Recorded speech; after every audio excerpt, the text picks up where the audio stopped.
Mr. London, welcome to the podium, and let us hear what you have to tell us. We eagerly anticipate your words. Thank you, sir. Thank you very much, Dr. Mark. Let me take the opportunity to recognize the presiding officer of the Tobago House of Assembly, Mr. Kelvin Charles, and his charming wife, Mrs. Charles, Assemblyman Joel Jack, Secretary of Finance and Enterprise Development, and Mrs. Jack, other secretaries and assistant secretaries of the Tobago House of Assembly, Mrs. Claire Davidson-Williams, Administrator in the Division of Finance and Enterprise Development, other administrators and officials of the Tobago House of Assembly, featured speaker, Dr. Terence Farrell, other presenters, stakeholders, and participants in the Tobago Economic and Business Outlook Conference 2015. Special welcome to the students and other young people in the audience, members of the media, ladies and gentlemen. Let me first start by congratulating the Secretary of Finance and Enterprise Development and his staff in the division for their continued commitment to the hosting of this annual Tobago Economic and Business Outlook Conference.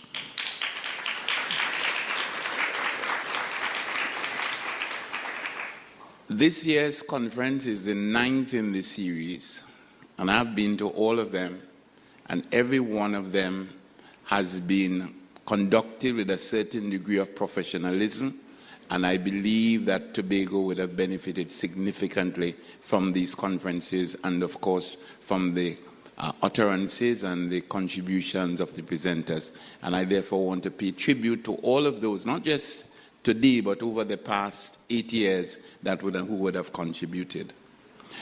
Ladies and gentlemen, conferences like these provide an opportunity, a very unique opportunity for reflection, and hopefully for us to find feasible solutions to some of the most urgent economic challenges which we as an island are confronted. Further, and just as importantly, a conference like this provides an opportunity for the wider Tobago population to engage some of the finest minds in the country and in the region on topical issues that are critical, not only to our individual well-being, but the well-being of all Tobagonians. And this year's conference is particularly important as it is being held against a backdrop of significant economic uncertainty. And I think all of us understand that uncertainty and planning don't usually go hand in hand. All of us are aware of the developments in the international energy markets and the implications for the national economy, and by extension, the economic welfare of Tobago. The theme of this year's conference, enabling innovation, enhancing productivity, and embracing entrepreneurship, is therefore particularly heartening as it recognizes that in periods of uncertainty, people need to be even more innovative and creative. People need to be more productive, and people need to embrace and exploit all the available entrepreneurial opportunities that exist in the economic spaces in which they operate. We must, as Tobagonians, as citizens of Trinidad and Tobago, recognize and embrace these qualities if we intend to treat effectively with the present economic challenges. Ladies and gentlemen, and maybe I should say colleagues, as we reflect on the theme of today's conference, it is important that we appreciate Tobago's current economic realities, both positive and negative. At present, Tobago can now boast of having one of the lowest unemployment levels in the English-speaking Caribbean. The latest data available from the Central Statistical Office suggests that the rate of unemployment in Tobago, as at the end of 2014, is down to approximately 4% from about 20.5% in 2001.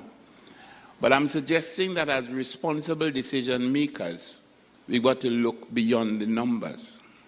And therefore, we need to examine the quality and the sustainability of those jobs, And we need to understand that we have a responsibility to create more highly paid and sustainable jobs. And when we create them, and that is sometimes a challenge, the people of Tobago must be prepared to take them up. And that is a fundamental challenge with which we have to treat. Colleagues, the most recent data on inflation made available from the Central Bank for September 2015 suggests that headline inflation in Tobago is now significantly lower than the national rate, driven largely by a significant fall in the rate of food price inflation in Tobago.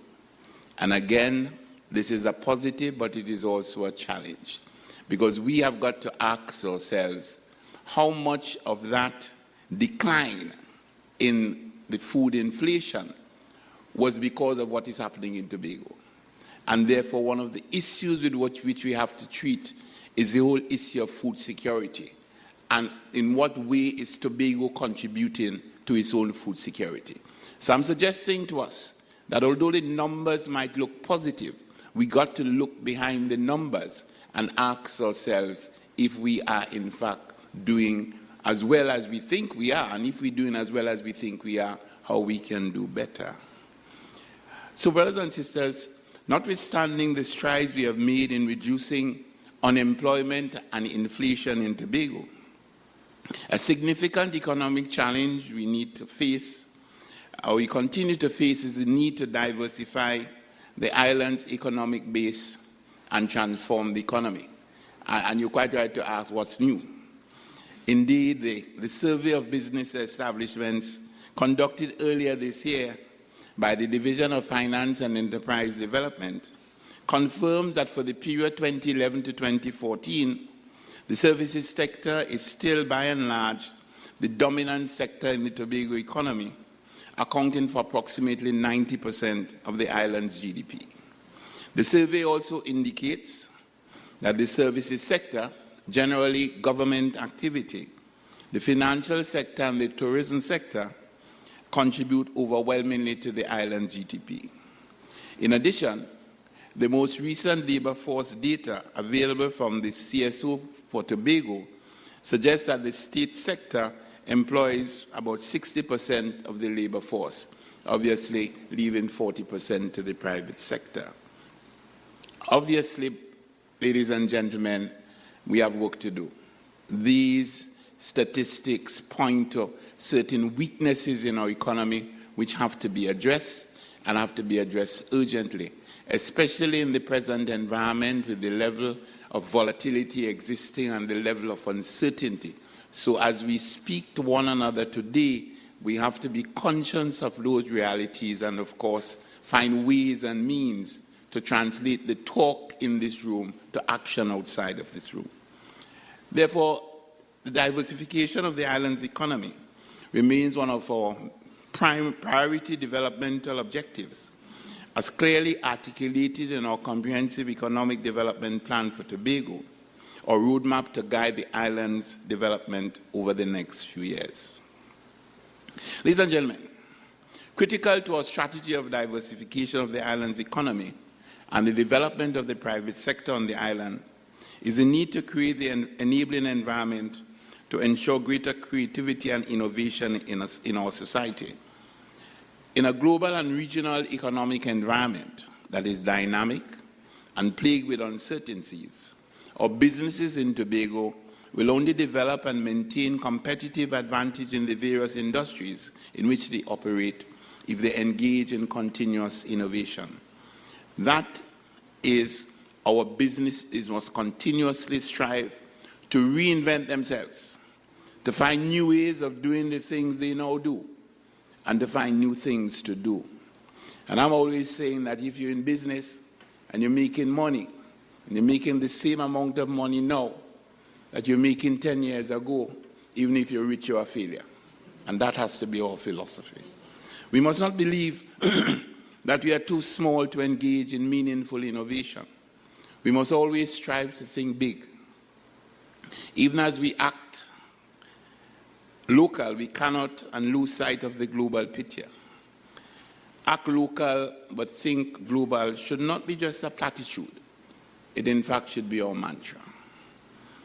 And ladies and gentlemen, as an assembly, we have provided, as the Secretary would have enunciated, and will continue to provide an environment that will encourage innovation and creativity on the island. I see Dr. John Prince in the audience, and our commitment to this is clearly demonstrated in the establishment of the Tobago Information Technology Limited, which was established to stimulate innovation, particularly in the area of information technology and communications on the island. And I remember the kind of criticisms that we got in Tobago when we launched that particular institution. As an assembly, we have also supported innovation in the cultural and creative industries. And I see the Secretary there. And for example, only recently, some of our most prominent fashion designers and artisans in Tobago were selected to participate in Fashion World Tokyo 2015 in Japan, one of the largest trade fairs in the world for the fashion industry. The primary objective of this was to provide international market opportunities for Tobago designers. From all reports, the response of the international community to our local products was very encouraging. Further, on an ongoing basis, yes, you could applaud this item. Yeah. Further, on an ongoing basis, the Division of Community Development and Culture and the Business Development Unit in the Division of Finance and Enterprise Development provide technical and financial assistance to support the work of our artisans on the island. Colleagues, another important element in our overall diversification strategy is the need to improve the general level of productivity on the island. It is critical for us to acknowledge that we cannot diversify and build a competitive economy unless we address the productivity norms in our society, in fact, in our island. All our attempts to diversify and transform the Tobago economy will be significantly compromised if we do not improve our work ethic and become more productive citizens. As an island, we need to be more protective in the various sectors in which we operate, be it public or private. This is an issue we cannot shy away from, because if not addressed, it could, and in fact it has, slow down our pace of development, increase the cost of doing business, and ultimately reduce our competitiveness. It is important that we all recognize that there is a link between our general level of productivity as a people and the general standard of living which we enjoy. It is also important for us to see the link between our general level of productivity and the overall level of competitiveness of our business and our economy. Too many times, too many of us don't see the connection and see it as a we and them situation, and therefore do not understand that their actions will have an impact on the general situation. And let me caution here that we should not adopt the posture that our productivity challenge is confined to the public sector. All of us, in every sector, have to do the introspection and take the necessary action. Traditionally, Tobagonians have been known to be hardworking, honest, and resilient people. These are the qualities we need to draw on as we seek to confront and treat with the productivity challenge on the island. By attacking the productivity challenge, we shall improve our competitiveness as a society, whether we produce for export or import. And I really must emphasize and reiterate the need for productivity at all levels, and the relationship between that and the need for introspection. It is very easy for us to speak to those individuals and those sectors where we believe that productivity is a challenge. But very few of us examine what is going on in our own space and take action on what should or should not be done. And therefore, I'm making an appeal to all of us, while we are here and when we leave here, to do the necessary introspection and decide to take the action.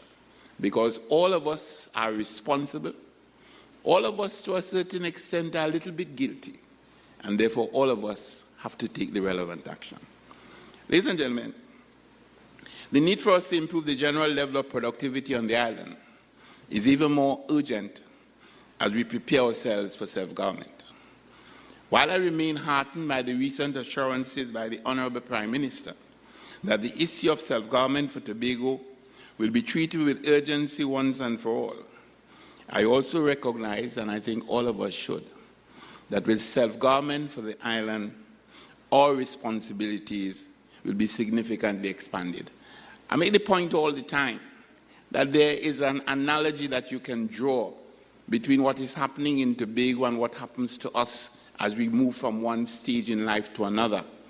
And therefore, as you move from infant to young adult, to teenager, to adult, your level of dependency on others is going to be related to that. And your level of dependency on yourself is going to reach a point where you alone are responsible for your own actions.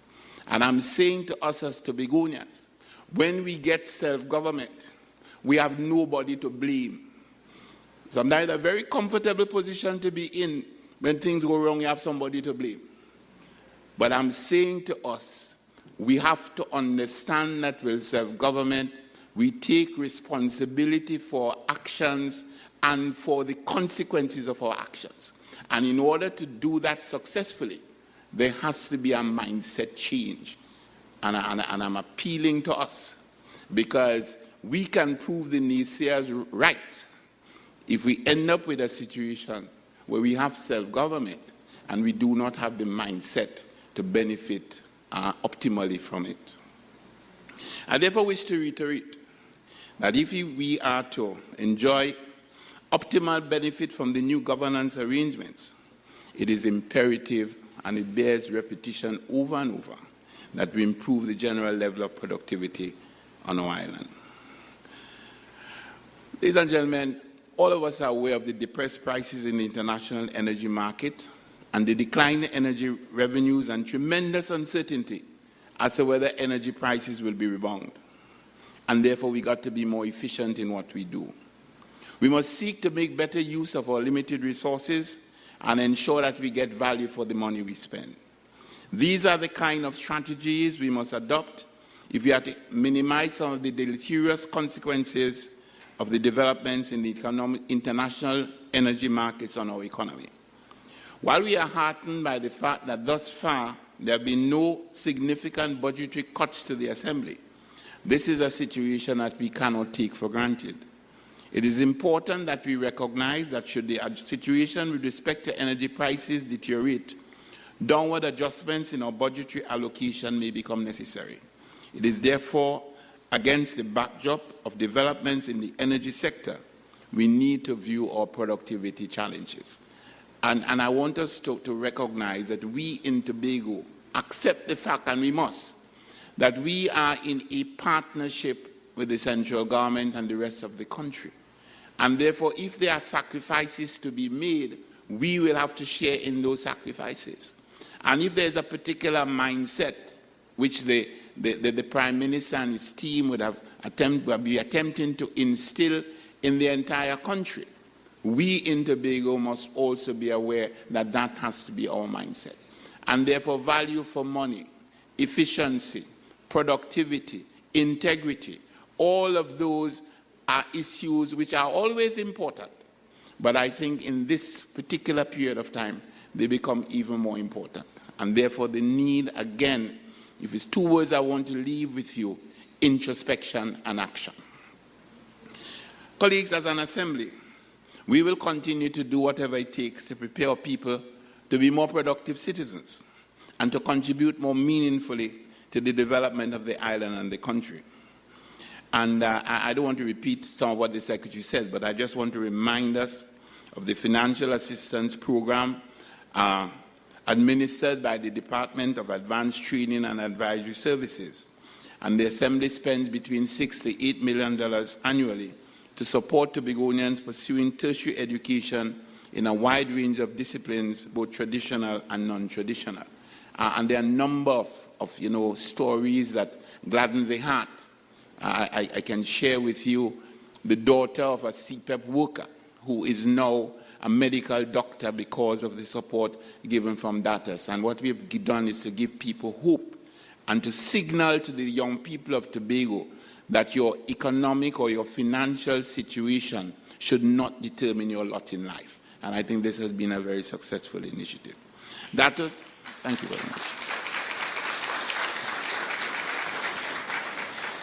DATAS also provides career guidance consultation to an average of 100 persons per month to assist young people in choosing appropriate careers. In addition, we are currently in discussion with a group of local and international experts geared towards establishing an affiliate university here in Tobago. And colleagues, lest I am misinterpreted, we are not intent on setting up a rival institution.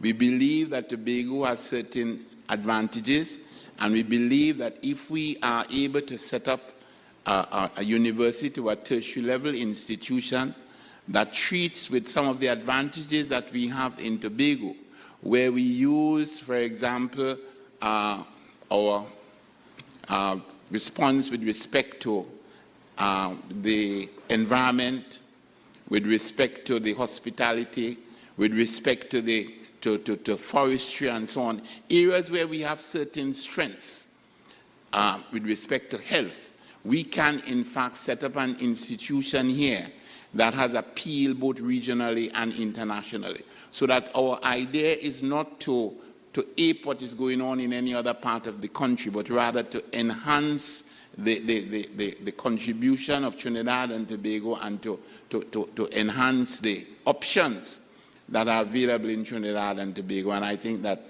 this has a lot of potential, and it is something, of course, that we will be engaging some of the finer minds here as to how we can treat with it and get the necessary impact.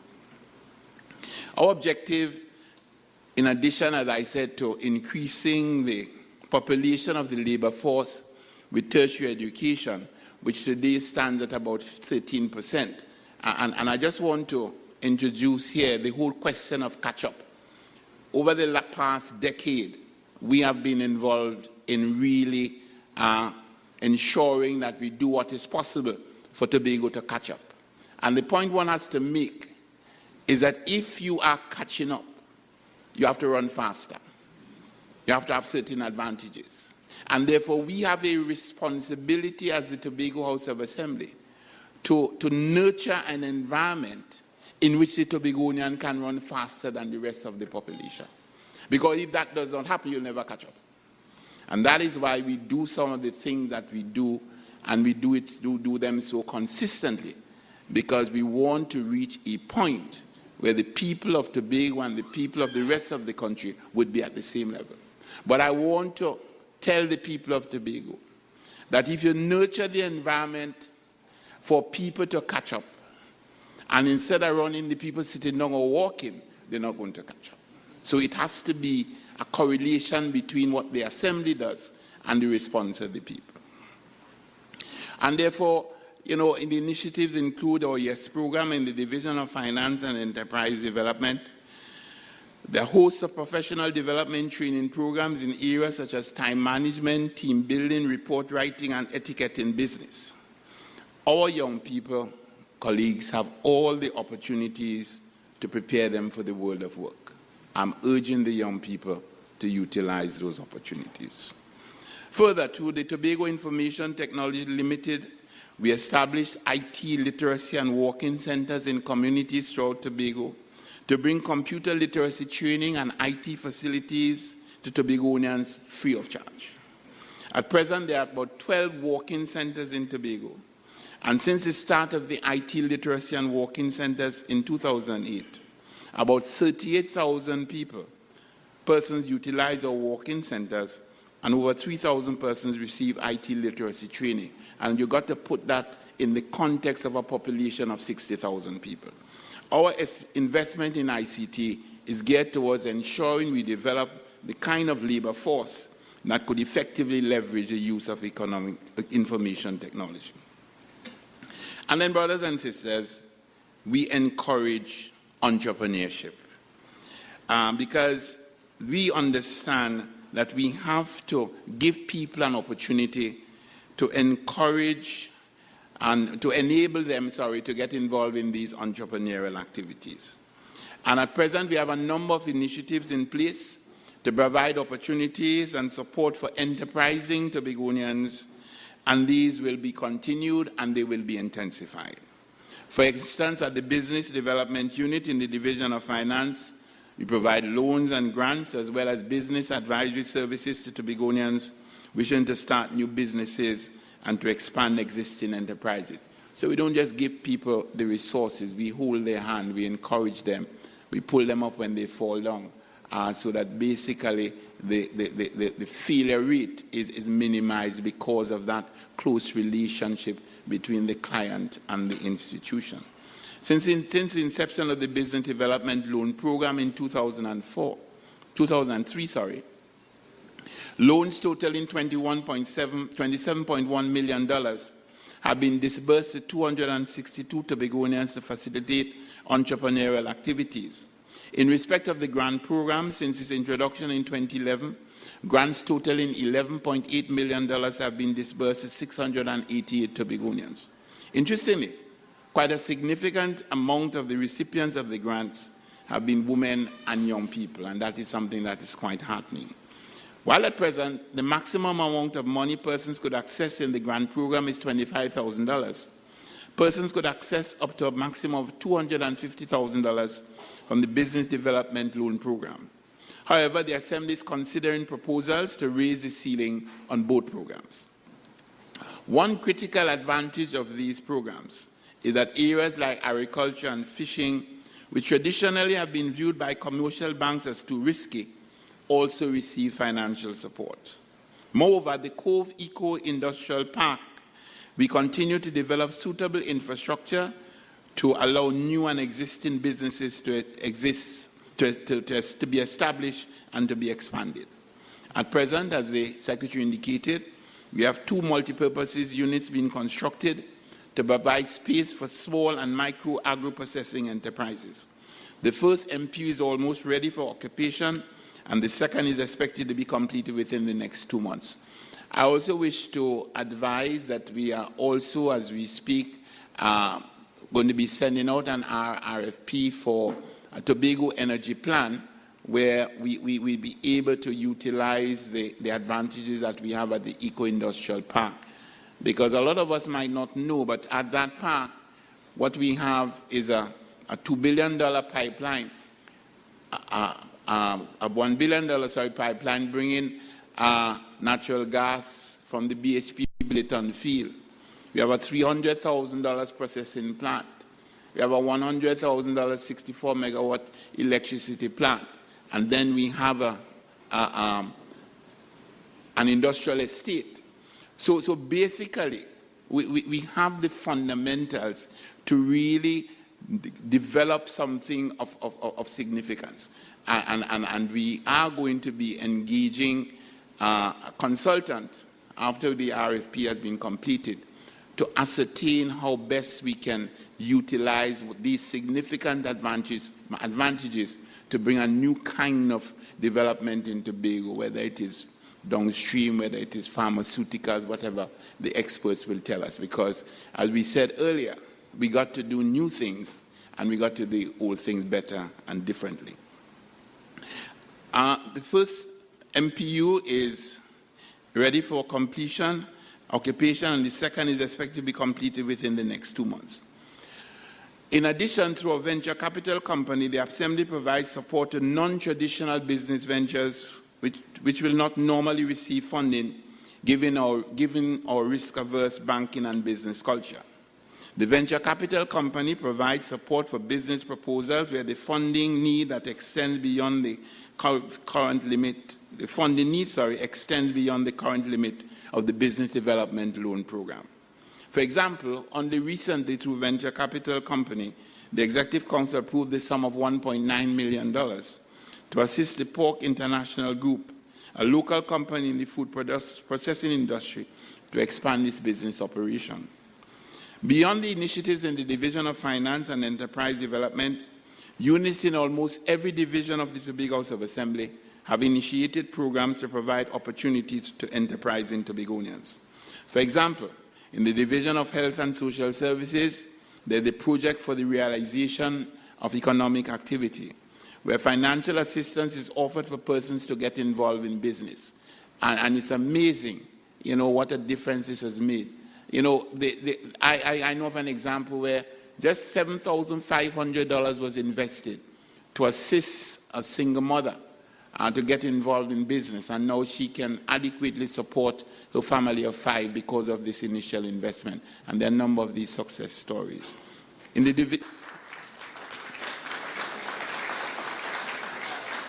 Division of Community Development and Culture, a tremendous amount of support is given to assist persons in the cultural and creative industries.